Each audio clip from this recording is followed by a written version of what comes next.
말씀의 은혜를 나누고자 합니다. 이제 우리 다음 주일부터 새로 오시는 오은규 담임 목사님께서 정식으로 부임하시는데요. 참 감사한 일입니다. 약 10달 동안의 여정을 돌이켜보니 정말로 은혜 아닌 날이 없었음을 고백을 하게 됩니다. 우리 주변에 계신 분들 보시면서 서로 이렇게 축복하시면서 인사하셨으면 좋겠습니다. 여기까지 우리를 도우셨습니다. 우리 함께 인사하시겠습니다. 여기까지 우리를 도우셨습니다. 그동안 주님의 몸된 교회를 열심히 섬기시고 또 헌신하시며 함께 기도를 해오신 모든 성도님들께 다시 한번 감사드립니다. 앞으로 더 멋지고 선한 길로 이끌어 가실 하나님과 동행하시는 복된 인생 되시기를 주님의 이름으로 축복합니다. 오늘 본문에서는 사무엘 선지자가 돌을 취하여 에베네셀이라 이름 붙인 사건이 등장합니다. 여기서 에베네셀이라는 단어는 히브리어 문자적 의미로 도움의 돌이라는 뜻입니다. 하나님의 백성들이 블레셋과의 전쟁에서 크게 이긴 후에 감사로 미스바와 센 사이에 세운 이 기념비의 이름이 바로 에벤에셀인 것입니다. 그런데 이들이 블레셋과의 전쟁에서 얻은 승리는 갑자기 단번에 얻어진 것은 아니었습니다. 오히려 이들은 이전까지 연속된 패배와 어려움과 고난을 경험했는데요. 이러한 절체절명의 위기 상황 속에서 이들은 어떻게 승리할 수 있었는지 오늘 말씀을 통하여 세 가지로 교훈을 얻고자 합니다. 첫 번째로는 자기 소견대로의 시절에 마침표를 찍어야 한다는 것입니다. 우리가 구약시대의 역사를 보시게 되면 늘 자기 소견대로의 역사인 것을 보게 됩니다. 오늘 성경의 본문 사무엘상의 이전을 보시면 사사기, 즉 사사시대였는데요. 이때는 늘 외적의 침략을 받는 고난의 시절이었습니다. 왜 이들이 이렇게 되었을까요? 이들은 원래 광야 시절에 하나님께서 늘 구름 기둥과 불 기둥으로 지켜주셔서 마침내 가나안 땅이라는 곳에 정착을 하게 되었습니다. 그러나 이 가나안 땅에서 스스로 농사짓고 또 먹고 싶은 것 많이 먹고 삶이 윤택해지다 보니 그만 하나님을 잊어버리게 된 것이었죠. 그래서 하나님께서도 이미 말씀하신 바 있습니다. 백성들아, 내가 이른 비와 늦은 비로 너희를 풍성하게 채워줄 테니 이제는 너희가 욕심내면서 땅만 바라보지 말고 하늘 바라보고 살아라. 하나님께서 늘 신신당부하셨지만 백성들은 금방 잊어버리고 맙니다. 그러다가 어떻게 되나요? 주변에 미디안이라는 나라, 블레셋이라는 나라, 여러 나라들의 전쟁과 침략을 받게 됩니다. 그제서야 백성들이 부르짖고 하나님께 기도합니다. 하나님, 우리를 구원해 주십시오. 그래서 하나님께서 민족적인 영웅 사사를 보내주시죠. 그래서 사람들이 이 사사를 통하여서 한마음 한뜻이 되어서 여러 가지 국난들을 슬기롭게 이겨나가죠. 그러나 이것이 오래가지 못합니다. 또 이제 우리가 이제 평화로워졌구나, 이제는 먹고 살만하구나, 또 하나님을 잊어버리고요. 그래서 또 쳐들어오고 아이고 하나님 잘못했습니다. 또 용서를 빌고 계속해서 이러한 순환의 모습이 이어지는 것이 이 백성들의 역사였다는 것이죠. 사사기 마지막에서는 그래서 이런 말씀으로 맺고 있는데요. 사사기 21장 25절입니다. 그때 이스라엘의 왕이 없으므로 사람이 각기 자기의 소견에 옳은 대로 행하였더라. 여기서 자기 소견이라는 것은 내가 보고 싶은 대로 본다라는 뜻입니다. 나의 생각과 나의 자존심과 나의 고집대로 살아가다 보니까 어느덧 나의 삶에서 하나님이 멀어지게 된 것이죠. 그럼에도 불구하고 이 아픈 역사의 시절을 보면서 이 백성들이 깨닫는 바가 있어야 하는데 아직까지 그러지 못했던 것 같습니다. 사무엘상 4장 1절에서 2절에서는 이 어려운 백성들의 모습을 보게 됩니다. 사무엘의 말이 온 이스라엘에 전파되니라. 이스라엘은 나가서 블레셋 사람들과 싸우려고 에베네셀 곁에 진치고 블레셋 사람들은 아벡에 진쳤더니 블레셋 사람들이 이스라엘에 대하여 전열을 벌이니라. 그 둘이 싸우다가 이스라엘이 블레셋 사람들 앞에서 패하여 그들에게 전쟁에서 죽임을 당한 군사가 4,000명 가량이라 라고 되어 있습니다. 여기서 에베네셀이라는 지역이 이미 등장하는데요.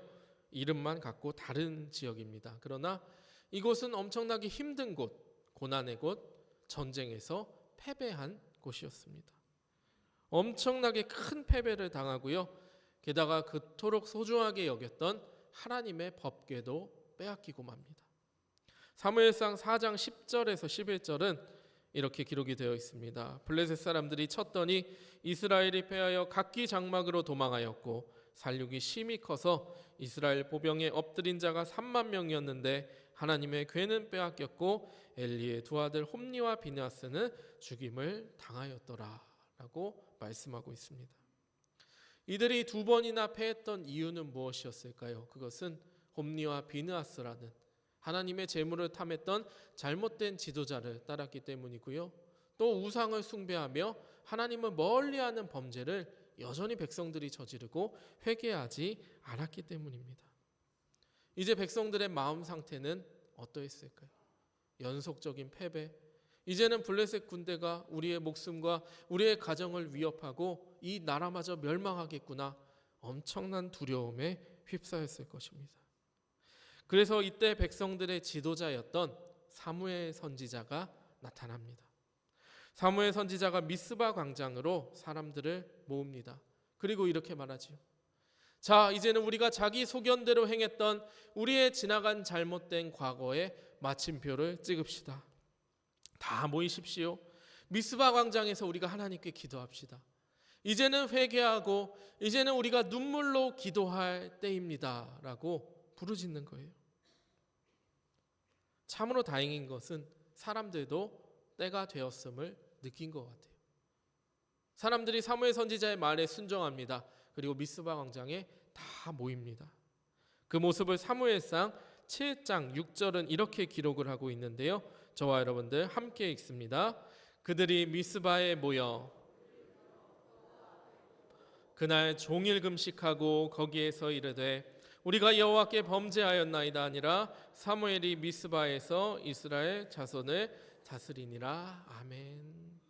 우리의 삶이 만약에 나의 소견대로 자기 소견대로 행하고 있다면 이제는 그 시절에 마침표를 찍게 되는 저와 여러분들이 되시기를 간절히 원합니다. 우리는 종종 과거의 실패나 혹은 과거의 성공에 집착하여 하나님의 새로운 역사를 받아들이지 못할 때가 너무나도 많이 있는 것 같습니다. 과거의 실패는요, 우리를 절망 속에 가둡니다. 예전에 이게 안 됐으니까 지금도 안 될 거야. 반면에 과거의 성공은 어떻습니까? 이제는 먹고 살만하니까 현실에 안주해야지.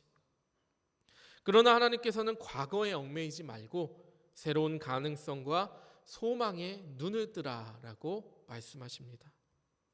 이사야 43장 18절에서 19절은 오늘 우리에게 이렇게 말씀하십니다. 너희는 이전 일을 기억하지 말며 옛날 일을 생각하지 마라. 보라, 내가 새 일을 행하리니 이제 나타낼 것이라. 너희가 그것을 알지 못하겠느냐? 반드시 내가 광야의 길을 사막의 강을 내리니. 여러분들, 회개는 단순한 탄식이나 말로만 하는 것, 생각으로만 하는 후회가 아닙니다. 회개는 마치 자동차가 유턴하듯이 잘못된 길을 갔을 때 자동차가 유턴하는 것처럼 되돌아와서 올바른 길로 나아가는 실천적 행동의 모습인 것이지요. 그것이 온전한 회개인 줄로 믿습니다. 죄에 대한 철저한 회개가 없다면 먼저 하나님과의 관계 회복을 이룰 수가 없다라는 것이죠. 그리고 우리가 이제 고백합니다. 주님, 제가 잘못된 길로 걸어가고 있었다면 지금 이제 돌이키기를 원합니다. 단순히 입술로 나의 생각으로 잘못됐구나 여기서 그치는 것이 아니라 나의 실제적인 삶이 변화하겠습니다. 주님, 이제는 결단하오니 나를 도와주시옵소서. 그리하여 이제는 우리가 준비된 교회가 되기를 간절히 원합니다. 준비된 개인의 삶이 되기를 원합니다. 준비된 가정이 되기를 원합니다. 이제는 새로운 바람이 불고 있습니다. 그러나 우리의 마음의 준비, 우리의 신앙의 준비는 어떻게 되어가고 계신지요? 나의 신앙의 여정, 믿음의 삶을 점검해 볼 때 혹시라도 나의 소견대로, 나의 자존심과 나의 생각대로 살아가고 있다라고 하면 이제는 마침표를 찍고 하나님께서 우리에게 베풀어 주시는 놀라운 승리와 구원의 기쁨을 누리며 살아가는 복된 인생 되시기를 주님의 이름으로 간절히 축복합니다. 하나님께서 오늘 주시는 두 번째 교훈은 감추어진 은혜를 신뢰해야 한다는 것입니다. 이제 백성들이 하나님을 멀리했던 과거의 시절에 마침표를 찍고 열심히 회개하며 때로는 금식하며 기도하고 있어요. 그런데 놀라운 소식, 안 좋은 소식이 들립니다. 바로 블레셋 사람들이 지금 쳐들어오고 있다는 거예요. 백성들은 매우 당황스러웠을 것입니다. 아니 하나님, 이제는 저희가 회개하고 기도하고 심지어 금식까지 하고 있는데 왜 블레셋 군사들이 지금 쳐들어오게 하십니까? 우리의 삶으로 비교하면 이런 것이지요. 그래, 이제는 열심히 새벽 예배, 수요 예배, 금요 기도회로 헌신해야지. 열심히 예배 드렸는데 나의 사업이 점점점 안 좋아지는 거예요. 하나님, 이제는 성경을 열심히 읽겠습니다. 힘내서 성경 일독을 하고 났는데 눈이 나빠진 거예요. 우리가 하나님께 헌신하고 결단하고 나아가면 뭔가 점점점 나아져야만 할 것 같은데 때로는 현실의 모습이 좋지 않을 때도 있더라는 겁니다. 더군다나 지금 백성들은 금식한 상황이기 때문에 나가서 싸울 여력이 없는 상태였어요. 굉장한 무방비 상태입니다. 이때는 나라와 나라가 칼을 겨누고 툭하면 전쟁이 일어나던 시기였기 때문에 매우 민감했어요. 조금이라도 틈을 보이면 옆에 나라가 쳐들어와서 침략하고 나라를 멸망시키는 일이 늘 일어났던 전쟁의 시대였습니다. 그런 시대에 무방비로 금식을 하고 기도한다는 것 쉽지 않은 일이었죠. 그런데 여러분들 기억하시기 바랍니다. 놀랍게도 오히려 이 순간에 하나님께서 역사하시는 줄로 믿으시기 바랍니다. 어떻게 이런 일이 일어났는가? 내 힘으로는 도저히 할 바가 없는 그때, 정말 우리가 생각지도 못한 그때에 하나님의 섭리와 계획과 역사가 시작한다라는 것이지요. 이것은 정말로 중요한 사실입니다. 예를 들어 하나님, 이제는 하나님 나의 삶에 필요 없습니다. 내가 알아서 하겠습니다. 라고 말한다면 하나님께서 어떻게 말씀하실까요? 그래, 네가 네 삶의 왕이니까, 네가 네 삶의 주인이니까 네가 하고 싶은 대로 마음대로 하렴. 그러나 다 내려놓고 하나님 도와주십시오. 하나님의 간절한 도움의 손길을 구하며 나아갑니다. 그때 하나님께서 주시는 놀라운 은혜의 손길이 있다라는 것입니다. 하나님께서 주시는 은혜는 두 종류가 있다라고 합니다. 하나는 눈에 보이는 은혜예요. 이것은 저와 여러분들이 잘 아는 것입니다. 눈에 보이는 축복, 눈에 보이는 은혜. 그런데 하나님께서 우리에게 주시는 은혜가 때때로 감추어진 은혜로 나타날 때가 있습니다. 그것도 무엇으로 감추어져 있나요? 고난이라는 거친 보자기에 쌓여가지고 우리 앞에 올 때가 있다라는 것이죠. 때로는 고난이라는 보자기에 은혜를 감추어서 주십니다. 겉으로 보았을 때는 낡은 보자기, 우리를 힘들게 하고 우리를 고통스럽게 하는 그 고난의 보자기였지만 그것을 조심스럽게 풀고 보니 그 안에 뭐가 있었다라는 거예요? 하나님께서 우리에게 주시고자 하는 감추어진 은혜가 있었다라는 것입니다. 이 백성들의 은혜의 자리, 열심히 기도하고 금식하고 찬양하는 그 자리에 고난의 방해꾼으로 블레셋 군사들이 등장했어요. 그러나 이들이 어떻게 되었습니까? 사무엘상 7장 10절의 말씀 저와 여러분들 함께 읽겠습니다. 사무엘이 번제를 드릴 때 그날에 여호와께서 블레셋 사람에게 큰 우레를 발하여 그들을 어지럽게 하시니 그들이 이스라엘 앞에서 패한지라. 아멘. 도저히 내 힘으로 어떻게 할 수 없을 때 하나님, 우리의 삶 가운데, 나의 가정 가운데, 우리의 교회 가운데 어떻게 이런 일이 일어날 수 있습니까? 탄식하며 부르짖을 때 하나님께서는 여전히 우리의 손을 붙잡아 주시고 구원해 주시는 줄로 믿으시기 바랍니다. 이 백성들의 모습도 그러했어요. 하나님, 이제는 우리는 꼼짝없이 할 수 없습니다. 무방비 상태입니다. 저들을 어떻게 이겨낼 수 있습니까? 그런데 하나님께서 너희는 가만히 있으라. 나 하나님 여호와 하나님이 너희를 지키고 보호하시리라. 사랑하는 여러분들, 때로는 백성들은 떠날지라도, 우리 사람들은 때로는 떠날지라도 세상의 즐거운 것들, 많은 것들 따라서 잠시 잠깐 하나님을 떠날지라도 하나님은 여전히 그곳에 우리를 기다리고 계시는 줄로 믿으시기 바랍니다. 마커스라는 찬양팀에서 부른 찬양 중에 이러한 가사가 있습니다. 주님은 산 같아서 여전히 그 자리에 계셔. 주님은 산 같아서 여전히 그 자리에 계신다라는 것입니다. 그래서 우리가 문득 바쁜 삶을 살아가다가 고난과 고통 중에 있지만 문득 눈을 들어보니 산이 그 자리에 있습니까? 없습니까? 여전히 있다라는 것입니다. 그 우뚝 서 있는 산, 많은 사람들 바쁘게 왔다 갔다 있다가도 없다가도 하더라도 산은 여전히 그 자리를 지키고 있는 것처럼 하나님께서 우리의 삶 가운데, 우리의 인생 가운데, 우리의 공동체 가운데, 우리 교회 가운데 여전히 계신 줄로 믿으시기 바랍니다. 우리가 일희일비라는 말이 있는데요. 어떤 뜻입니까? 어떤 것에, 조그만한 것에 웃고 조그만한 것에 운다라는 사자성어이지요. 그러나 우리 신앙의 여정에서 중요한 것이 있는데 우리 신앙의 모습에서는 일희일비하지 않으셨으면 좋겠습니다. 인생에는 많은 굴곡이 있을 수 있어요. 어떤 때는 좋은 일이 있고요. 어떤 때는 때로는 나쁜 일이 일어날 때도 있습니다. 그러나 너무 좋아할 필요도 없고 우리가 너무 낙심할 필요도 없는 것은 결국에 우리의 인생의 주관자는 누가 되어주셔요? 하나님이 되어주시기 때문입니다. 하나님께서는 우리가 시험 당할 때에 능히 피할 길을 내어주시는 분인 줄로 믿습니다. 광야는 힘든 곳이지만 무덤은 아닙니다. 우리는 아무리 어려워도 지금 끝난 것이 아닙니다. 우리는 다시 정금같이 쓰임을 받을 것입니다. 오늘도 넘어진 나의 손을 누가 붙잡아 일으켜 주세요? 하나님께서 붙잡아 일으켜 주십니다. 더 좋은 길로 인도하시는 하나님 손 붙들고 믿음으로 일어서길 간절히 축복합니다. 우리가 보이는 축복, 보이는 은혜에만 연연하는 것이 아니라 때로는 고난의 보자기에 감춰진 은혜를 더욱 신뢰하며 나아가시는 복된 인생 되시기를 바랍니다. 마지막으로 하나님께서 우리에게 주시는 말씀의 교훈 세 번째는 감사의 고백으로 열매 맺어야 한다는 것입니다. 이 모든 사건이 끝난 후에 사무엘 선지자가 조용히 돌을 취합니다. 그리고 이것을 미스바라는 지역과 센이라는 지역 사이에 세웠다라고 성경은 기록하고 있는데요.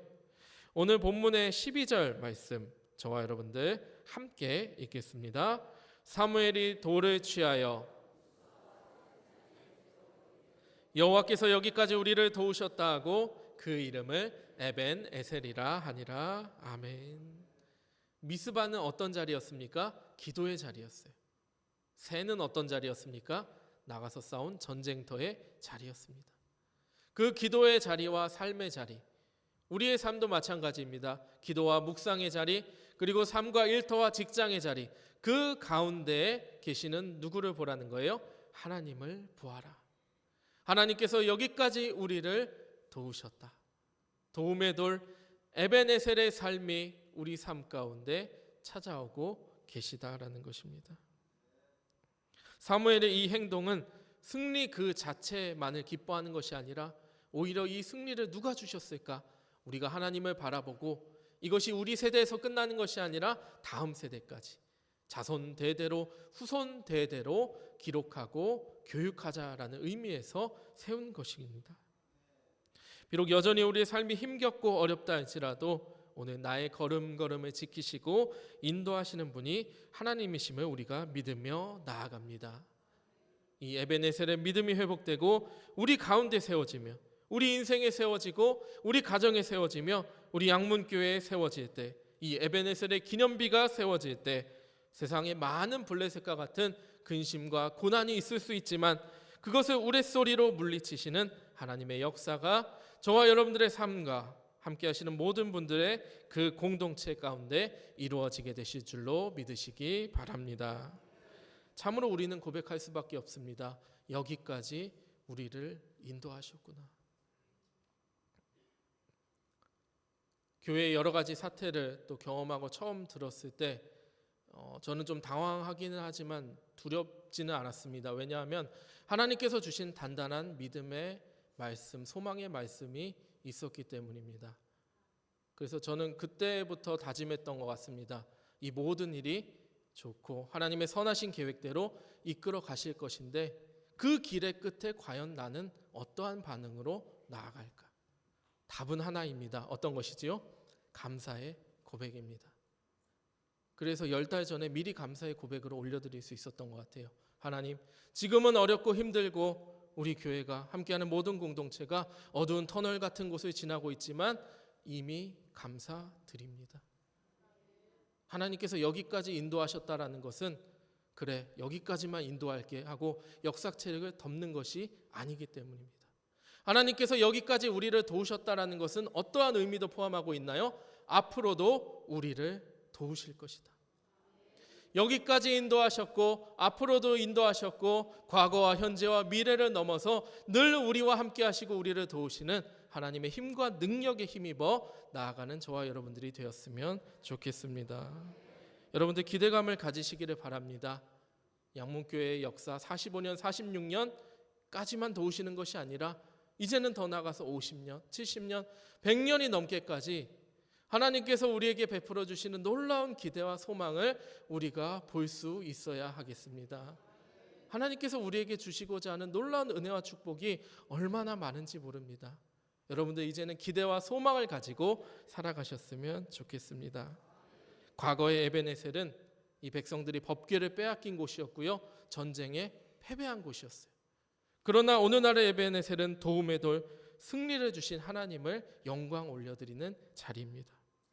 앞으로의 에베네셀은 어떤 자리가 되어야 할까요? 여호와 이레. 하나님께서 계획하시고 섭리하신 대로 준비하신 대로 이제는 우리 교회가 많은 사람들에게 복음을 전하며 또 하나님께 영광과 감사로 올려드리는, 그래서 하나님께서 정말로 기뻐하시는 우리 교회가 되었으면 좋겠습니다.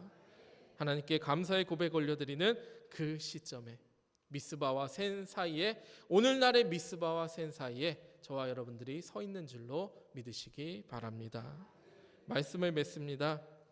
혹시라도 자기 소견대로 걸어가고 계시다면 이제는 그 시절에 마침표를 찍는 모두가 되시기를 원합니다. 또한 우리가 보이는 은혜와 축복만 바라보는 것이 아니라 때로는 감추어진 은혜를 신뢰하며 나가는 저와 여러분 되기를 원합니다. 우리 마지막으로 감사로 열매 맺는 우리 양문교회가 되기를 원합니다.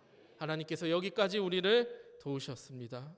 하나님의 그 놀라우신 은혜가, 에베네셀의 축복이 저와 여러분들의 삶 가운데 늘 함께 하시기를 주님의 이름으로 축복합니다.